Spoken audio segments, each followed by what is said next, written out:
March 17, 1943. Kriegsmarine Headquarters, Berlin. Korvettenkapitän Hans Meckel's hands trembled slightly as he examined the peculiar weapon system laid out on the analysis table before him. The spigot mortar assembly, salvaged from HMS Vanoc after its collision with U-100 2 years earlier, had finally been fully reconstructed from fragments recovered across multiple engagements. 24 projectiles arranged in rows of 4, each one weighted, inert and patient, for contact with a steel hull before detonating. "This cannot be coincidence," he wrote in his classified assessment report. "The pattern of our losses correlates precisely with the deployment zones of this weapon." Through the reinforced windows of the technical analysis facility, he could see smoke rising from Berlin's bombed districts, tangible evidence that Germany was losing the technological war on multiple fronts. Yet here, on his examination bench, lay proof that the crisis beneath the Atlantic waves was far worse than anyone in the German High Command had publicly acknowledged. The device before him, designated Hedgehog by the British, represented a fundamental revolution in anti-submarine warfare. Unlike conventional depth charges that exploded at preset depths whether they hit anything or not, these projectiles detonated only on contact with a submarine's pressure hull. The implications were devastating. When a Hedgehog exploded, it meant a U-boat had been struck. When depth charges exploded, they meant only that water had been disturbed, often without causing any damage whatsoever. What neither Meckel nor his engineering colleagues yet fully understood was that this single weapon system explained a mystery that had been costing Gross Admiral Karl Dönitz his submarine force at an unsustainable rate of 40 to 50 boats per month by mid-1943. A hemorrhaging of men and machines that would force the withdrawal from the North Atlantic within weeks. The Melchior mathematical certainty of German defeat was being written not in naval tactics, but in the brutal physics of contact-fused projectiles that German submariners could neither evade nor survive. The psychological transformation had begun on that cold March morning in Berlin.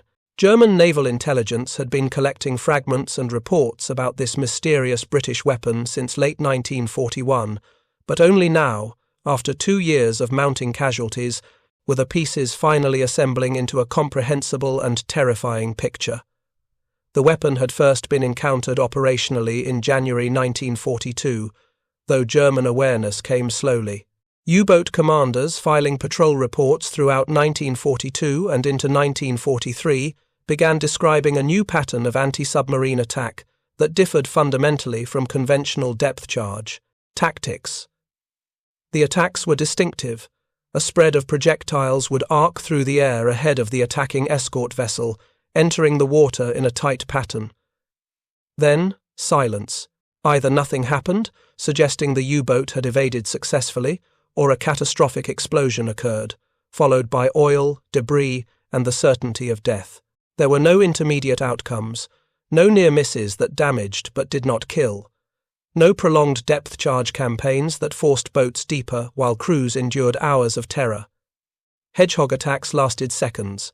Either the U-boat survived unscathed or it died instantly, crushed by explosions that detonated directly against the pressure hull at the precise moment of contact. If you're enjoying this deep dive into the story, hit the subscribe button and let us know in the comments from where in the world you are watching from today. Captain Lieutenant Ulrich Volkers, commanding U-125, filed one of the first detailed reports describing this new weapon after an engagement on March 20th, 1942, in the North Atlantic. His boat had been hunting convoy, HX-180, when HMS Volunteer, a V-class destroyer, detected U-125 with ASDIC sonar and began an attack run.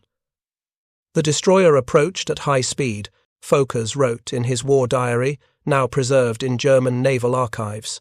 Instead of passing directly overhead as expected for a conventional depth charge attack, the vessel stopped approximately 200 meters ahead of our position. We heard multiple splashes in rapid succession. 20 to 30 projectiles entered the water ahead of the destroyer's bow. Then silence. We waited for explosions that never came. The destroyer made 2 more attacks using the same pattern. Each time, projectiles entered the water ahead of our position. Each time, nothing exploded.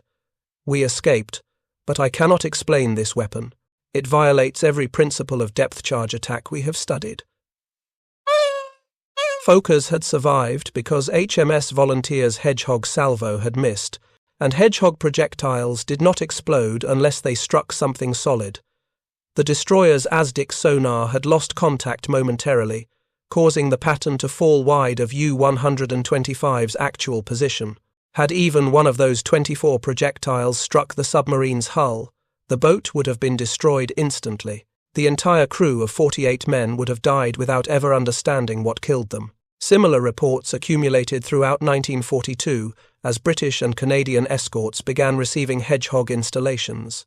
Convoy escort groups equipped with this new weapon achieved dramatically higher U-boat kill rates than groups relying solely on conventional depth charges. The statistics, when German intelligence finally compiled them in early 1943, revealed a pattern that could not be explained by improved tactics or training alone. Korvettenkapitän Günther Hessler, Dönitz's son-in-law who served as first staff officer at U-boat headquarters, spent months analyzing combat reports and Allied announcements of U-boat sinkings. Hessler, who had married Dönitz's daughter Ursula in November 1937, possessed both the technical background and the command confidence to challenge assumptions. His analysis, presented to Dönitz in February 1943, painted a grim picture. The enemy has deployed a forward-throwing anti-submarine weapon, Hessler reported, that allows escorts to maintain ASDIC contact throughout the attack. Unlike depth charges, which force the attacking vessel to pass directly over the target and lose sonar contact at the critical moment, this new weapon fires ahead, while the escort remains outside the submarine's effective torpedo range. More critically, the weapon appears to detonate only on contact with the target. This means every explosion confirms a hit. Depth charge attacks, by comparison, detonate whether they hit anything or not, making damage assessment impossible for the attacking vessel and providing some chance of survival for the submarine even when attacked accurately. The technical specifications of Hedgehog, as Meckel's team finally pieced them together in March 1943, revealed why the weapon proved so devastatingly effective. The system consisted of 24 spigot mortars arranged in 4 rows of 6, mounted on a steel cradle that could be elevated for range adjustment. Each mortar fired a 65-pound projectile containing 35 pounds of Torpex high explosive, significantly more powerful than TNT pound for pound. The projectiles were fired in a rapid salvo lasting approximately 4 seconds, creating an elliptical impact pattern in the water approximately 40 yards ahead of the firing vessel. The pattern measured roughly 130 feet by 40 feet at standard range of 250 yards, though range could be adjusted from 200 to 300 yards by changing the mortar angle. The warhead design represented the weapon's true innovation.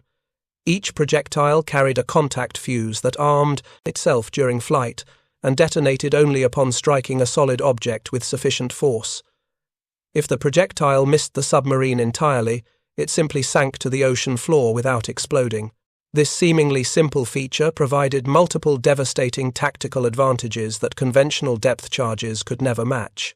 First, the attacking escort could maintain ASDIC sonar contact throughout the entire attack run.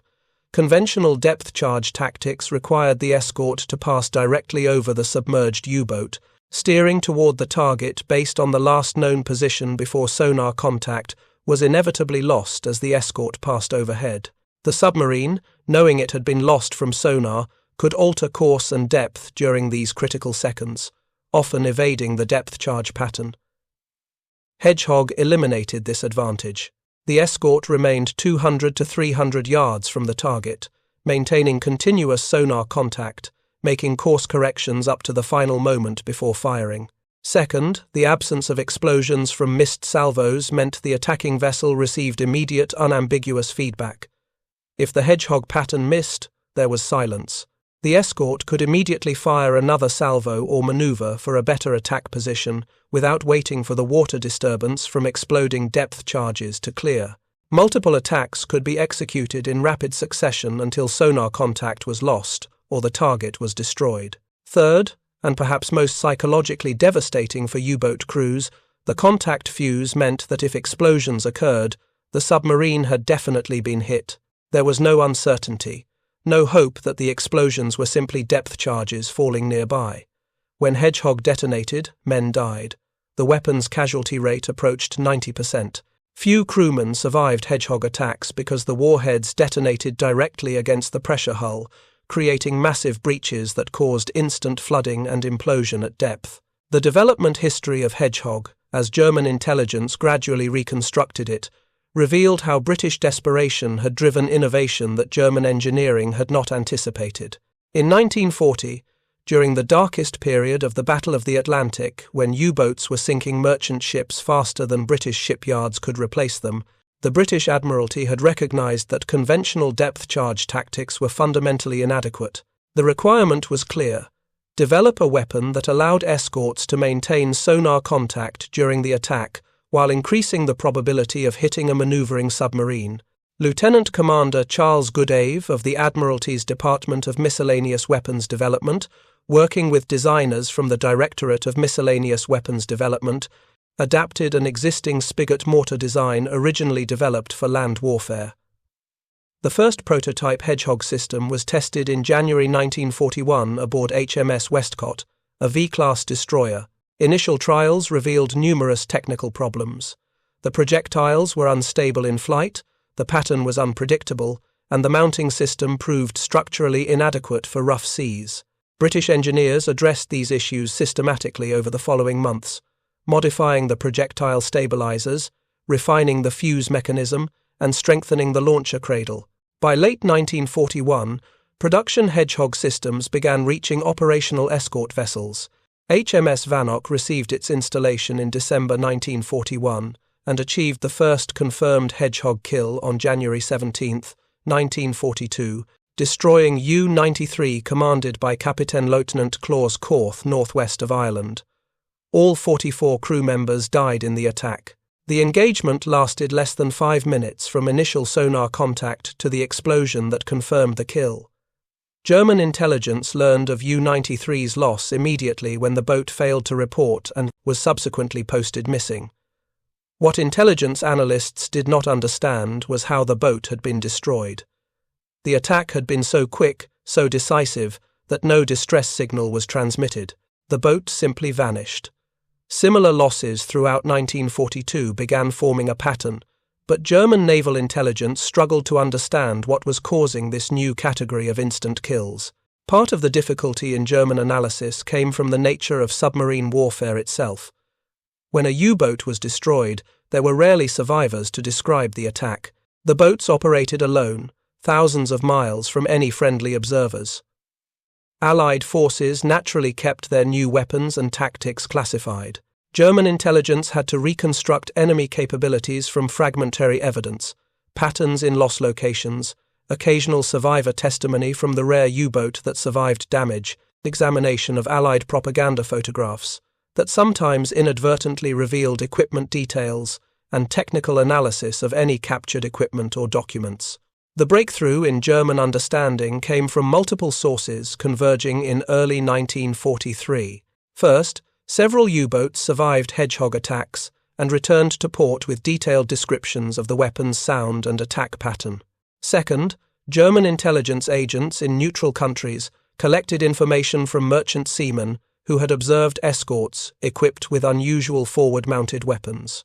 Third, and most definitively, German salvage teams examining the wreck of HMS Vanoc, which had collided with U-100 on March 17, 1941, finally located and recovered portions of an early Hedgehog mounting system in waters off Iceland. The collision between HMS Vanoc and U-100 on that March night in 1941 had been a brutal, close-range action.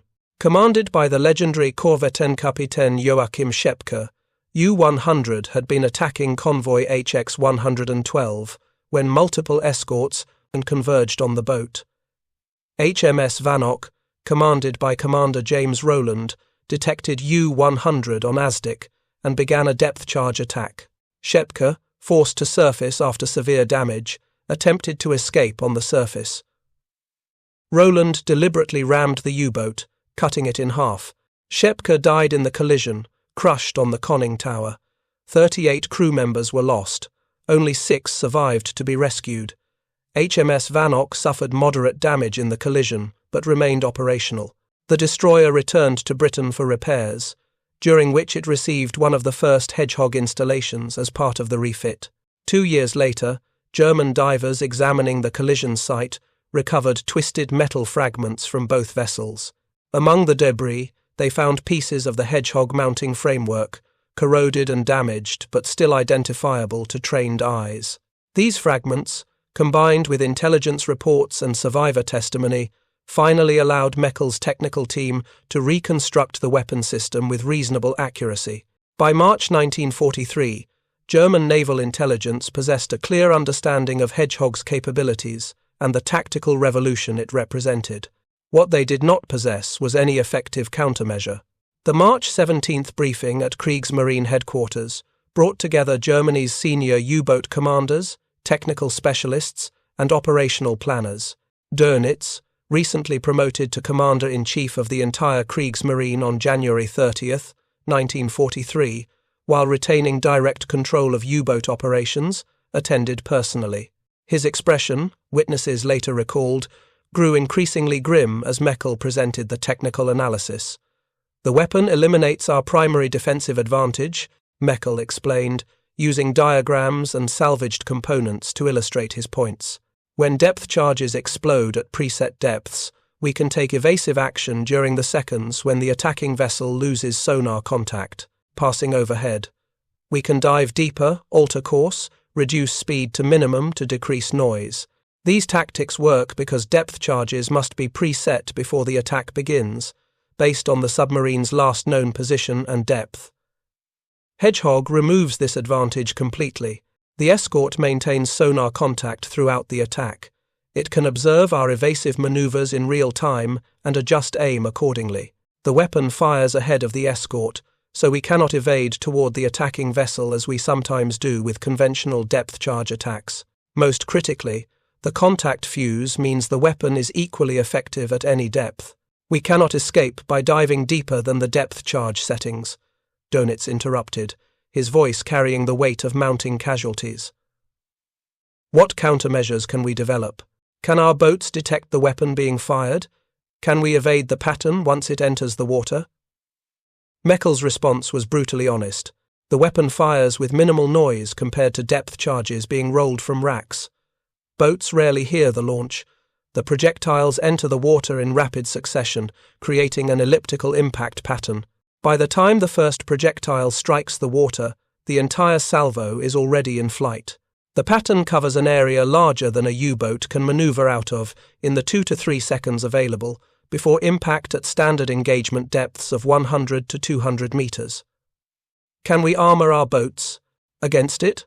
another officer asked. "The warhead contains approximately 16 kilograms of Torpex explosive," Meckel replied. "Detonating in direct contact with the pressure hull, this creates a breach several meters in diameter. No practical amount of additional armor could protect against a direct hit. The boat would need armor plating so thick it could no longer submerge.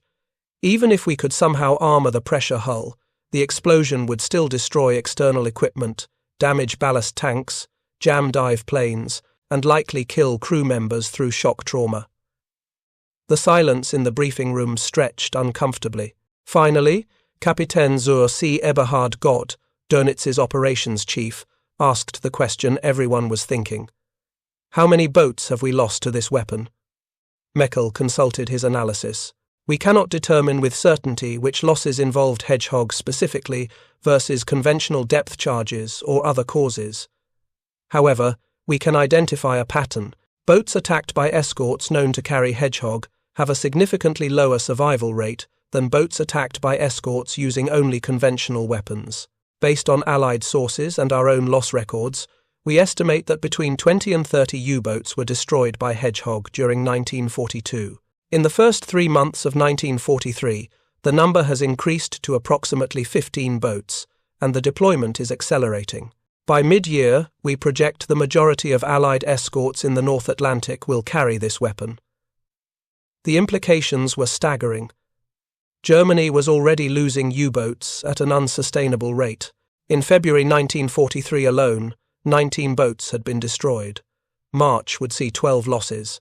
If Hedgehog deployment continued expanding while German forces had no effective countermeasures, the casualty rate would climb even higher. Dönitz ordered immediate tactical changes. All U-boats would be informed about Hedgehog's capabilities and the near impossibility of survival if hit. Commanders were instructed to avoid prolonged engagements with escorts whenever possible. If detected and attacked, boats were to go deep immediately and remain silent, hoping the escort would lose sonar contact rather than attempting evasive maneuvers that might only help the enemy refine its aim. These tactical adaptations, while sensible, could not address the fundamental problem. The weapon worked. When escorts equipped with Hedgehog achieved solid sonar contact on a submerged U-boat, they destroyed it more often than not. The only truly effective defense was not to be detected in the first place, but Allied radar improvements were making that increasingly impossible. The human cost of Hedgehog's deployment became tragically clear through the spring of 1943, as U-boat losses mounted with horrifying consistency. Each boat carried between 44 and 52 crew members, depending on type. Each loss meant entire families receiving the dreaded telegram from Kriegsmarine headquarters. Each sinking represented years of training, irreplaceable experience, and tactical knowledge lost forever to the cold Atlantic depths. Captain Lieutenant Klaus Bargston, commanding U-521, survived a Hedgehog attack on June 2, 1943, that killed 11 of his crew and left his boat crippled. His testimony, recorded during debriefing after limping back to Brest, provided rare insight into what U-boat crews experienced during these attacks. We were transiting the Bay of Biscay submerged at 150 meters when ASDIC contact was established by what we later learned was HMS Starling, a modified Black Swan-class sloop commanded by Captain Frederick Walker. We heard the escort's propellers maintaining steady speed and bearing, indicating they held firm contact. I ordered silent running and attempted to evade by altering course 30 degrees to port and increasing depth to 200 meters. The hydrophone operator reported multiple splashes entering the water ahead of the Lound. Escort's position. Not the heavy splashes of depth charges being rolled from racks, but sharper sounds, like hail hitting the ocean surface in rapid succession. I did not understand what we were hearing. Then, silence. I began to hope we had evaded when the first explosion occurred. The detonation was unlike any depth charge I had experienced in 3 years of combat. The sound was sharper, more focused. The shock wave hit the boat with tremendous force, throwing men from their stations. The forward torpedo room flooded instantly. We could hear men screaming but could not reach them. The watertight door had jammed from the explosion's force. 3 more explosions followed in rapid succession. One struck amidships, rupturing the pressure hull near frame 42. Another hit aft, destroying the port electric motor and killing the entire motor room crew. We were at 210 meters depth when the pressure hull breached. The boat began sinking stern first as the aft compartments flooded. I ordered emergency blow of all ballast tanks. The compressed air system was damaged, providing only partial pressure, but enough to arrest the descent. We began rising, completely out of control, trailing oil and debris. When we broke surface, the escort was waiting barely 300 meters away. They opened fire immediately with deck guns. I ordered abandon ship. 23 men made it into the water before U-521 sank. The British rescued 12, including myself. 11 men drowned before rescue boats could reach them. The entire forward torpedo room crew, 7 men, died in the initial flooding. The motor room crew, 4 men, died in the subsequent explosions. 22 men total lost. The boat, which had survived 2 years of combat patrols, was destroyed in less than 90 seconds from the first explosion. Bargston's account, one of the few detailed survivor testimonies from a Hedgehog attack, revealed the weapon's brutal efficiency. The contact fuses meant that every explosion indicated a direct hit against the submarine's hull.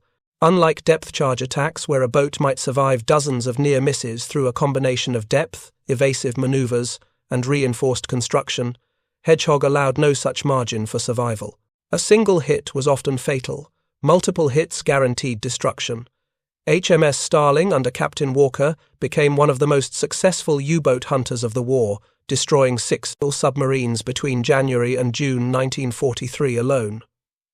Walker's success came from combining Hedgehog with sophisticated ASDIC tactics, aggressive prosecution of contacts, and the Type 271 surface search radar that allowed his escorts to detect surfaced U-boats at night.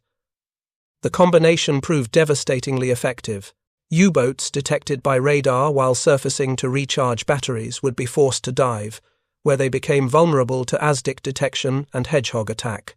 The psychological impact on U-boat crews was profound and documented extensively in post-war interviews with survivors. Oberleutnant zur See Herbert Werner, who survived the war after serving on multiple U-boats, including U-612 and U-415, and described the pervasive sense of doom that infected crews by mid-1943 in his memoir Iron Coffins.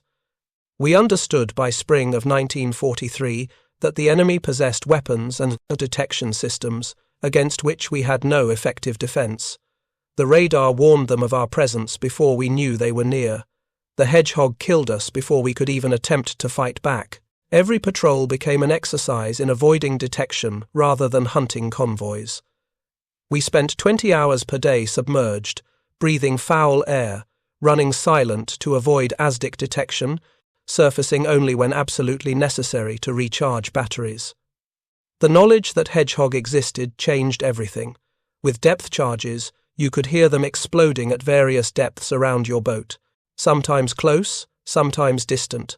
You could track the pattern, understand where the escort thought you were, take evasive action. There was terror, certainly, but also the possibility of survival through skill and luck. With Hedgehog, there was only silence and then death. No warning, no near misses that gave you information about the enemy's accuracy.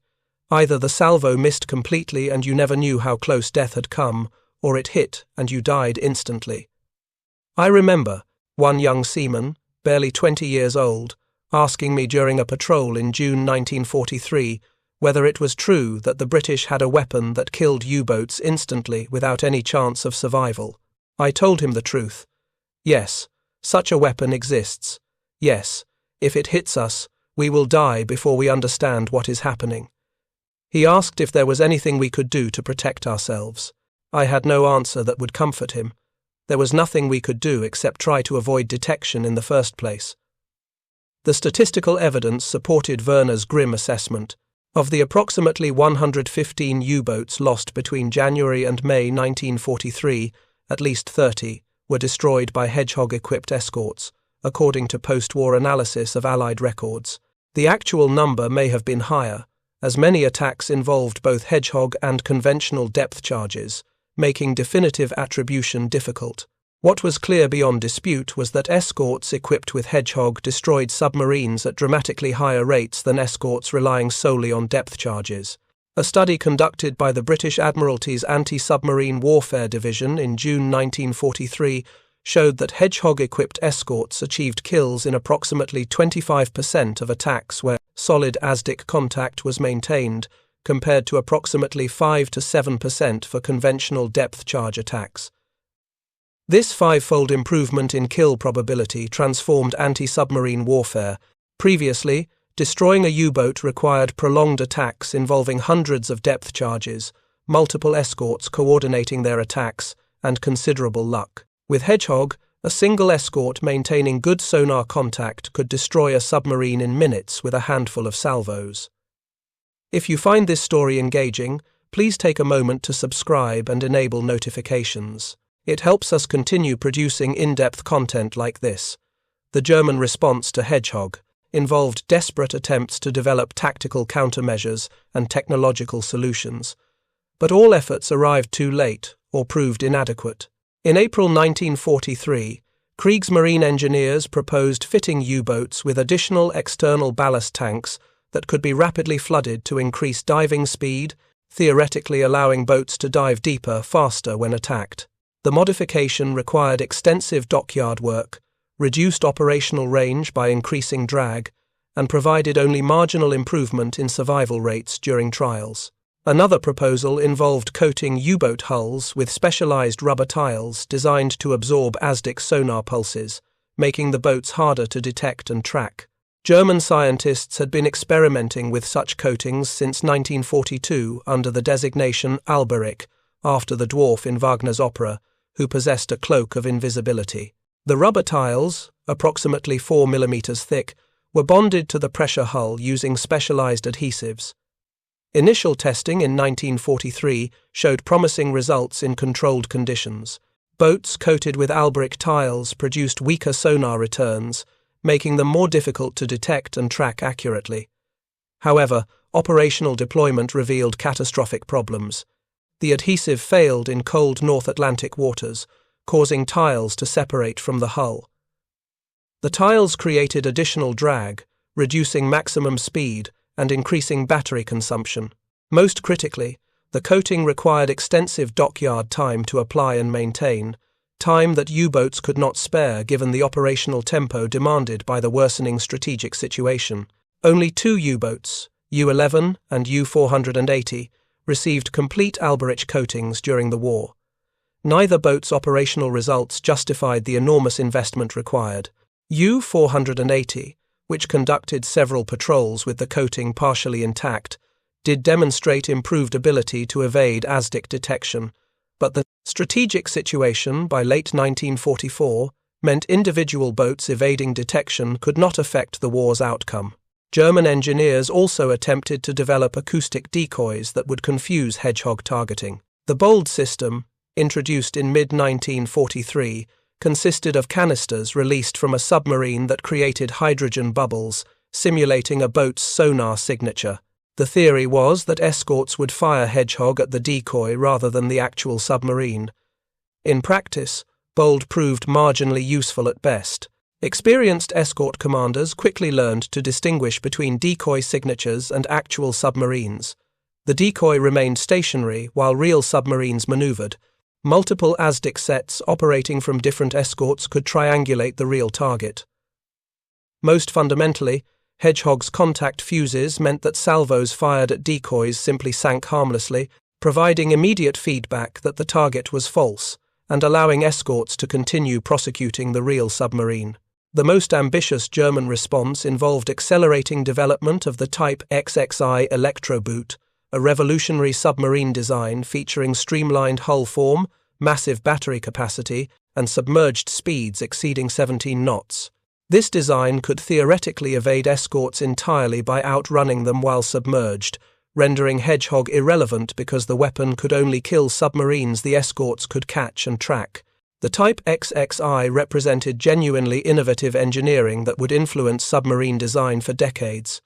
However, the first boat was not commissioned until June 1944, and severe quality control problems resulting from rushed production meant only 4 boats were fully operational before Germany's surrender. The weapon that might have extended the Battle of the Atlantic arrived too late to matter. Meanwhile, Hedgehog deployment continued expanding throughout 1943 and into 1944. By August 1943, approximately 140 Allied escorts carried the weapon. By December, the number exceeded 200. Production accelerated as British and American factories refined manufacturing processes and trained additional crews in the weapon's operation. The United States Navy, initially skeptical of British weapon designs, conducted independent trials of Hedgehog in late 1942 and early 1943. American testing confirmed the weapon's effectiveness, leading to large-scale production at U.S. facilities beginning in mid-1943. American-built Hedgehog systems, designated Mark X, featured minor modifications for compatibility with U.S. and escort designs, but retained the fundamental 24 spigot configuration and contact-fused projectiles. By early 1944, Hedgehog had become standard equipment on most Allied escorts operating in the Atlantic.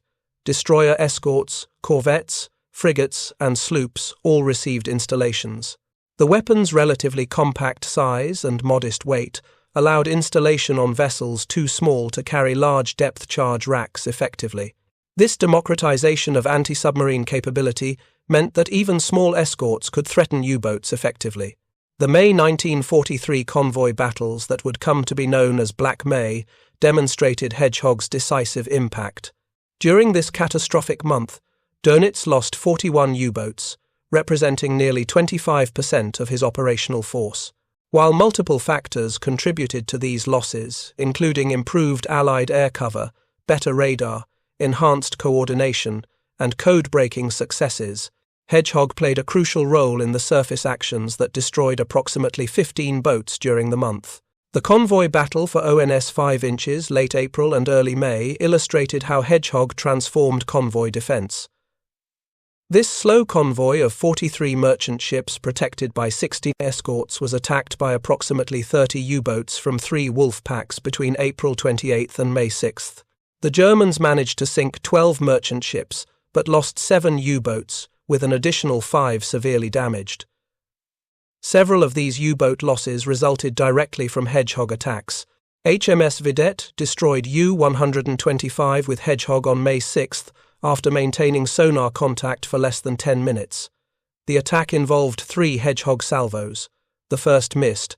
The second achieved at least 2 hits, evidenced by multiple explosions and immediate cessation of propeller noise on sonar. The third salvo was unnecessary. U-125 sank with all 54 crew members killed. The entire engagement from initial detection to confirmed kill lasted approximately 12 minutes. HMS Pelican destroyed U-438 during the same battle using similar tactics. Commander sonar contact, close to optimal firing range. Fire Hedgehog, listen for explosions confirming hits, repeat if necessary. U-438 sank after the second salvo, with all 46 crew lost.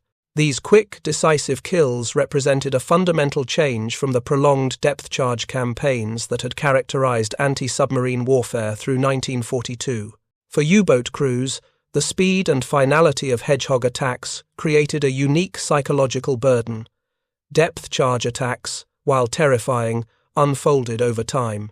Crews could hear the charges exploding at various depths and ranges, could feel the boat shuddering from near misses, could assess damage and take corrective action.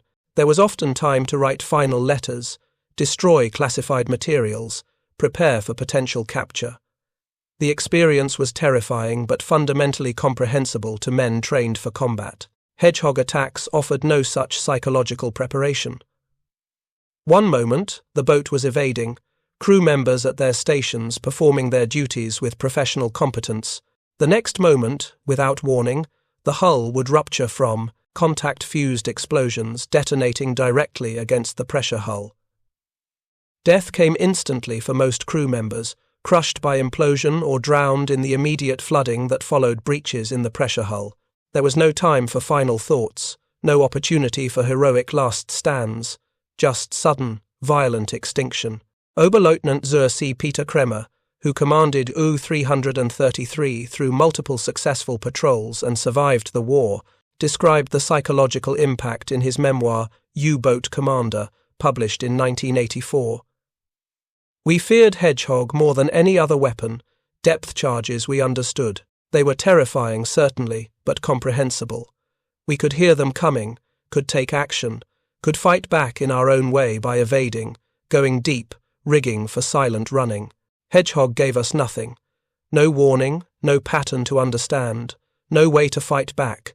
Either it missed completely, or you died. There was no middle ground, no wounded boat limping home, no survivors to tell the story. You simply ceased to exist. I remember talking with other commanders during rest periods between patrols in Brest during summer of 1943. We had all lost friends, entire boats with crews we had trained alongside. Men who had survived years of combat only to vanish without trace when they encountered escorts with this weapon. We understood the mathematics. If detected by an escort with Hedgehog and Azdic, our chances of survival were perhaps 25% at best. 4 boats would sail on patrol, 3 would return. 1 would simply disappear, posted missing, families receiving telegrams expressing the Reich's gratitude for their sacrifice. The casualty statistics supported Kremer's grim calculations. Of the approximately 39,000 men who served in U-boats during World War II, approximately 30,000 died, representing a 75% casualty rate. This was the highest casualty rate of any military service at either side of the conflict. While multiple factors contributed to these horrific losses, including improved Allied radar, air power, code breaking, and tactics, Hedgehog's deployment significantly accelerated the casualty rate in 1943 and 1944. German naval leadership understood the catastrophic trajectory, but lacked effective solutions. At the May 24, 1943, conference where Dönitz made the agonizing decision to withdraw U-boats from the North Atlantic, Hedgehog's impact featured prominently in the discussion. Gott presented analysis showing that boats operating in areas with heavy Hedgehog deployment suffered casualty rates nearly double those in areas where escorts relied primarily on conventional depth charges. "We cannot sustain these losses," Dönitz told his staff, his voice heavy with the knowledge that his youngest son, Peter, served aboard U-954 and faced these same threats daily.